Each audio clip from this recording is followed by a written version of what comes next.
అందరికీ నమస్కారం.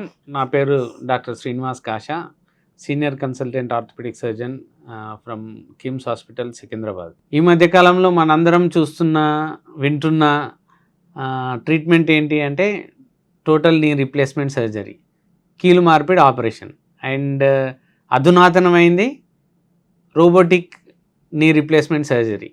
సో అసలు రోబో ఈ ఆపరేషన్ చేస్తుందా అనేది ఒక క్వశ్చన్ అయితే, రోబో ఏ రకంగా మనకు ఉపయోగపడుతుంది సర్జరీలో అనేది second important thing. So robotic surgery అనేది ఏంటంటే, మనము కంప్యూటర్కి డేటా అందించినప్పుడు కంప్యూటర్ దాన్ని అనలైజ్ చేసి ఒక వర్చువల్ ఇమేజ్ క్రియేట్ చేసి దాని ద్వారా మనకి ఆపరేషన్ టైంలో మొదటిది, రెండోది ఆపరేషన్కి ముందుగానే ఈ అనలైజ్ డేటాని మనం చూసుకోవచ్చు. కాబట్టి సైజ్ ఆఫ్ ద ఇంప్లాంట్, మనకి ఎంతవరకు జాయింట్ డ్యామేజ్ అయ్యింది, దాన్ని ఎన్ని రకాలుగా ఆ డ్యామేజ్ని మనం ఆపరేషన్ చేసేటప్పుడు కరెక్ట్ చేసే విధంగా సర్జరీ చేయొచ్చు. ఇవన్నీ ప్రీ ఆపరేటివ్గానే ప్లాన్ చేసుకోవడానికి వీలవుతుంది. సో దీన్ని కంప్యూటర్ నావిగేషన్ అనే విధానం బేస్ చేసుకొని ఫర్దర్గా రోబోటిక్ సర్జరీ అనేది వచ్చిందనమాట. అంటే రోబోటిక్ సర్జరీలో ఫస్ట్ ఏం చేస్తామంటే, పేషెంట్ డేటాని కంప్యూటర్కి ఫీడ్ చేస్తాం. దానికి వేరియస్ వేస్ ఉంటాయి.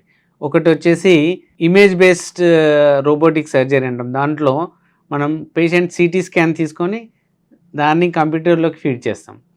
ఆ సిటీ స్కాన్ని మనం ఆపరేషన్ చేసేటప్పుడు కూడా ఏవైతే ఇంపార్టెంట్ పాయింట్స్, బోనీ ప్రామినెన్స్ ఉంటాయో వాటిని కంప్యూటర్లో ఫీడ్ చేస్తాం. తద్వారా కంప్యూటర్ ఈ జాయింట్ని వర్చువల్గా క్రియేట్ చేసుకుంటుంది.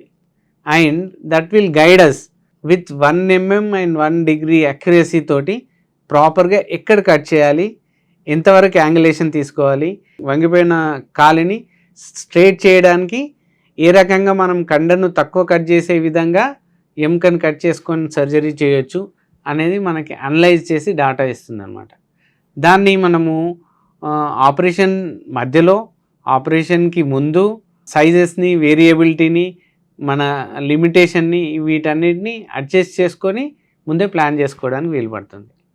సో అది రోబోటిక్ సర్జరీ యొక్క advantage. End of the surgery advantage robotic తోటి ఏంటంటే, ఎముకను కట్ చేయడము, తర్వాత కండని అంటే చుట్టూ ఉన్న సాఫ్ట్ టిష్యూని తక్కువ కట్ చేసే విధంగా ఎముకని ఆప్టిమమ్ కట్ చేసి కరెక్ట్ రీస్టోరేషన్ ఆఫ్ యాక్సిస్ తీసుకొస్తుంది అనమాట. సో ఇది most important part of robotic surgery. కీలు మార్పిడి అంటేనే తుంటి, మోకాలు, యాంకిల్ జాయింట్, ఈ మూడింటిని ఒక లైన్లోకి తీసుకురావడం ఆపరేషన్ టైంలో. తద్వారా మనం నిలబడినప్పుడు వెయిట్ వీటి మీద సరి అయిన విధానంలో పడడం వలన కీలు మన్నిక ఎక్కువ రోజులు వస్తుంది. సో ఇది అచీవ్ చేయడానికి రోబో ఖచ్చితంగా ఉపయోగపడుతుంది. అలైన్మెంట్ని complete restoration or within 3 degrees restoration, likewise ఎవరికి ఎలా చేయాలి అనేది బాడీ టెక్స్చర్ని బట్టి, పేషెంట్ ఒబీస్ పేషెంటా, థిన్ బిల్డ్ పేషెంటా, షార్ట్ పేషెంటా, టాల్ పేషెంటా అనే దాన్ని బట్టి మనం ముందే ప్లాన్ చేసుకొని దాన్ని రీస్టోర్ చేయడానికి వీలవుతుంది అనమాట. సో రోబోటిక్ నీ రీప్లేస్మెంట్ తర్వాత రికవరీ టైం చూసినట్టయితే, especially immediate post operative outcomes. ఇప్పుడు మనం యాక్చువల్గా we have various studies which say that immediate post operative outcomes are far better compare to normal knee replacement surgery. So why is that అని కానీ analyse చేసినట్టయితే, ఒకటేంటంటే the soft tissue handling will be less. So robo ఏంటంటే ప్రాపర్గా మనకి ఎముకని titrated డోస్లో cut చేస్తూ at the same time minimal disruption of surrounding soft tissue చేయడానికి వీలు కల్పిస్తుంది అనమాట. అల్టిమేట్లీ చేసే సర్జనే, but robo will help you in achieving this. So తద్వారా ఇమీడియట్ పోస్ట్ ఆపరేటివ్ అంటే, యాక్చువల్గా అందరికి కావాల్సింది నీ రీప్లేస్మెంట్ సర్జరీ అనేది పెయిన్ఫుల్ ప్రొసీజర్. పెయిన్ లేకుండా కానీ ఉన్నట్టయితే post surgery, immediate post surgery, that is the best thing to happen. And robotic surgery is actually helping in that way.